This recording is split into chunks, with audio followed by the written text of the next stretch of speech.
Now that we've had a brief overview of AI, we're going to move on to our first speaker. So feel free to ask any questions in the chat and we'll take a look at them after the presentation. So our first speaker today is Rishab Jain. Rishab is currently a rising junior at Westview High School. In 2018, he was named America's top young scientist for his research to improve radiotherapy for pancreatic cancer.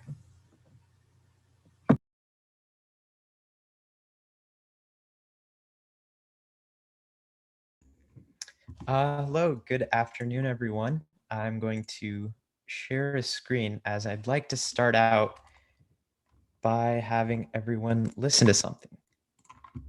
Sure. All right. So to start off this talk, I'd like to have you all listen to this piece.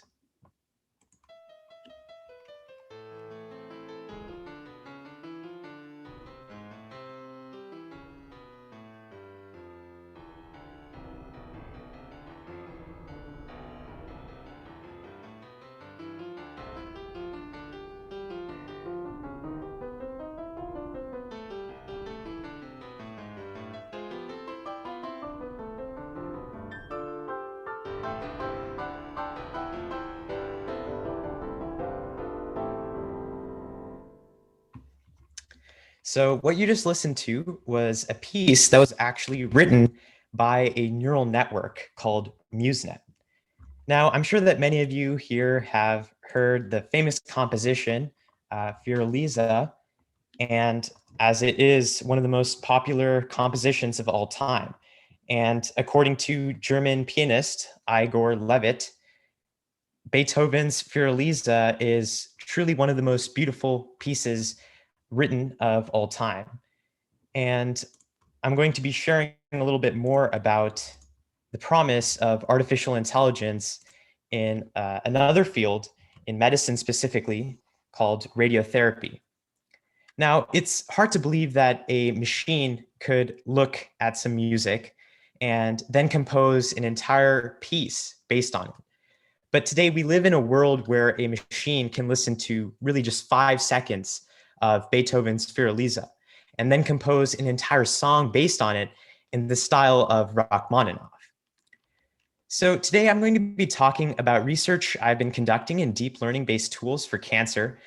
But to start off, rather than just giving you a definition of what artificial intelligence is, let's take a look at this bicycle.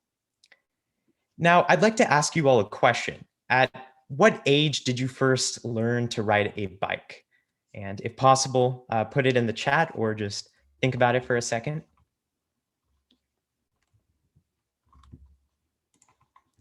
So I see 5, 7, 3, 6 to 7. Yeah, so most of you probably when you were starting school, in preschool, sometime around then. And when first riding a bike, I'm sure that many of you were just like me. If you didn't have training wheels, you'd probably fall off a lot and maybe scrape your knees a couple times. But over time, it seems that we were able to start to learn how to ride a bike until we reached the point where we could ride for hours without any difficulties.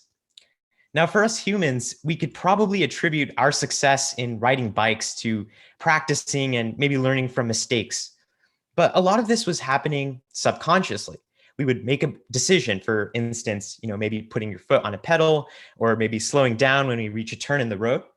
And we might not think that we learn in the same way that a machine would, because a lot of the decisions we make are done by our brain subconsciously. But that is kind of what an AI is. We can think of an AI as a kid that learns over time by doing certain things that lead to accomplishing a task or solving a problem. Now, there's many different approaches and methods that an AI may take, depending on how you train it or how it's trained. And in your case with the bike, you did that by falling down and learning from mistakes over and over again. But in the case of an artificial intelligence, it might be done by running millions upon millions of simulations that are powered by our computers or servers, as you can see in this image here. Now, you may have heard of the term deep learning, and our host just introduced us to that a few minutes ago. And deep learning is, a family of machine learning methods that use the artificial neural network as the basis of how it's built. And this is somewhat based on the human or natural neural network. And deep learning applications in healthcare have been extremely promising. Medical imaging solutions to chatbots, deep learning algorithms can kind of quickly identify specific types of images, and that can come in handy when we're looking at cancer, and coming up with solutions to predict the onset of certain diseases. Now, one such disease is pancreatic cancer. Pancreatic cancer is unfortunately a highly lethal and incurable disease, and its survival rates in the last couple of decades haven't really improved significantly compared to other cancers and other diseases. Last year in 2020, it reached a 10% survival rate, which is still extremely low. So, my journey as a student and as a researcher in the world of artificial intelligence has led me to create an invention to help treat pancreatic cancer more effectively. And my journey to solve this problem started with learning about the pancreas. So, the pancreas is an organ located deep inside the abdomen, and it's really surrounded by a bunch of other structures like the stomach and spine. And this kind of position allows pancreatic cancer to spread to vital organs easily in a process called metastasis. And it makes it very difficult to treat. So, in order to start treating patients immediately with accuracy and efficiency, we can apply a technique. We can apply and we can use a tool like artificial intelligence to come in handy and really innovate and improve a method that's used for treating cancer.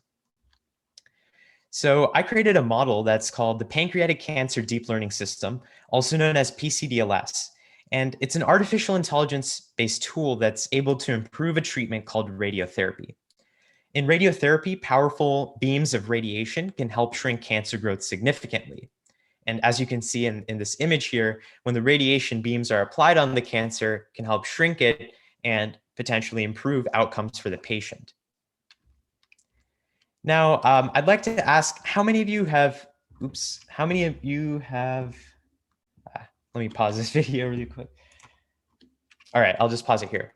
So how many of you have ever hit a bullseye on a dartboard? Put a message in the chat if you have, if you ever played with darts, if you've been able to hit a bullseye.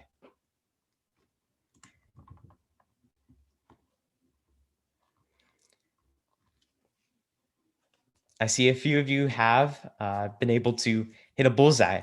Now, it could be pretty difficult to do so if you're not a trained specialist of dartboards.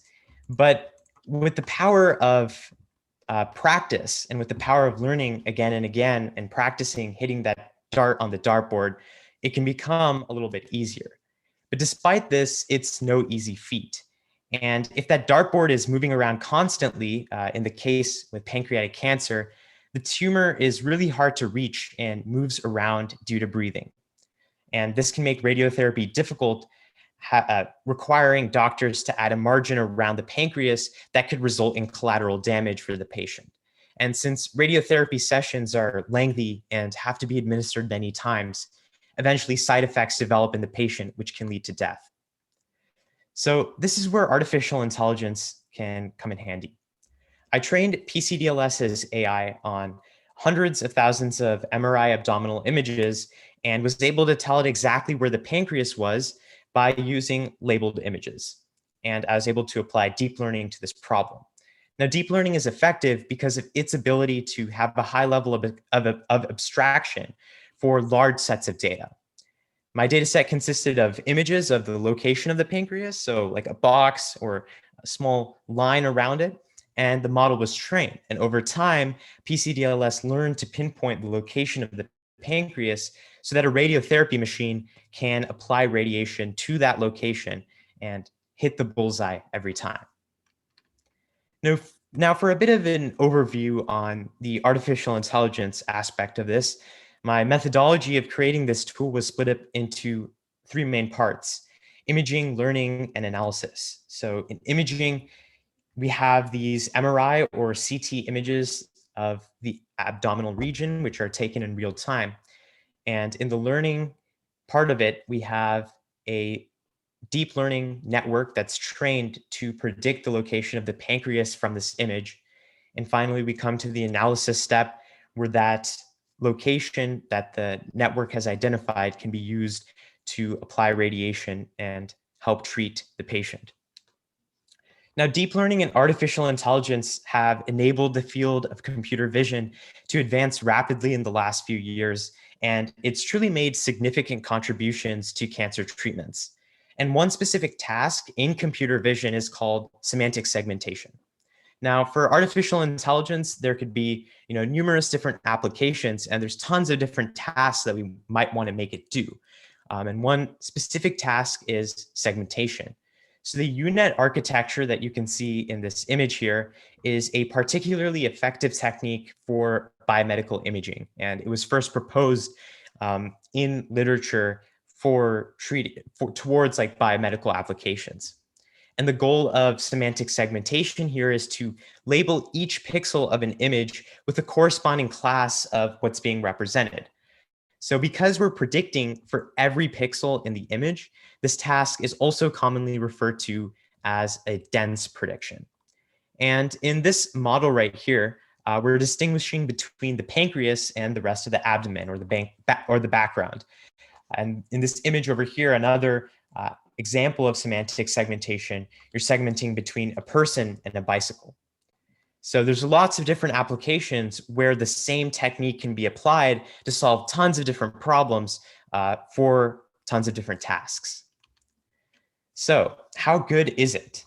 Well, by using a computer, we're naturally eliminating some human error. And human intervention also comes with a few seconds or maybe minutes that are required for tactical adjustments and treatments like radiotherapy.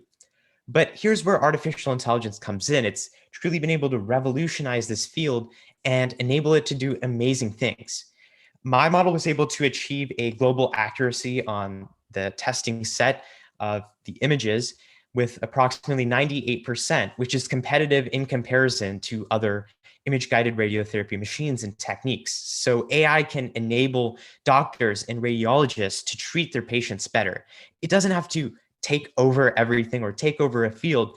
AI can also be used as a tool by people. So what's next?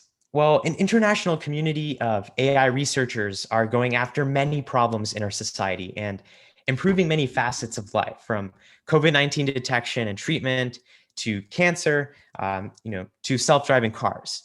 And this is cliche, but the possibilities here are truly endless. There's so many areas where AI can be applied to improve quality of life for patients and help save millions of lives in the process, whether it be through early detection or treatment, and also improve productivity for everyone, so everyone is able to succeed and do better in our society. Now, I'm sure that many of you here today might already have some sort of interest in artificial intelligence and are excited to see where you can use it further. And I encourage each and every one of you to explore that interest. And if you want to get started with artificial intelligence, I'd recommend taking a course such as IBM's Introduction to AI and keeping up to date with the latest developments in AI by reading literature in a field that you're interested in, whether that be from medicine to, to applications and software that's being developed online. So there's many different applications and everyone can have interest there. So I'd recommend following those and driving your passions further. So I challenge everyone here today to see where you can apply artificial intelligence in your life and really make it the next bicycle for the mind. Thank you. Thank you so much, Rishab. So we have a few questions in the chat and some that we've come up with. So one question we have is, what inspired your project? Like, why did you choose this problem? Yeah, so as I kind of mentioned earlier, pancreatic cancer is one of the most deadliest cancers. It's extremely hard to treat. And because of that, it makes it a very demanding and difficult problem to solve. So I was kind of inspired to work on pancreatic cancer specifically due to a couple reasons, but mainly because of how deadly it is. Why isn't there more research being done on this disease if it's so deadly? Yes, that makes sense. Yeah. And would you have any advice for people who want to work on machine learning and AI projects in biology? Yeah, definitely. So in biology, particularly, the field of biology, of course, is going to be very vast. This here is like cancer treatment specifically, where you can have, or you could have, developments in genomic technology and things like that, where AI can be applied. So I guess my advice here would be to, start to, as I kind of mentioned a little bit earlier, maybe read some literature and read about advancements that's happening in this field, and based on that you'll be able to find some things that you're interested in, and potentially apply that in your life and see where you can apply artificial intelligence in those areas. Hey, thank you so much, Rishab. So there are a few questions in the chat. If you'd like to answer those, feel free to. But we will be moving on to our next speaker, Darsh.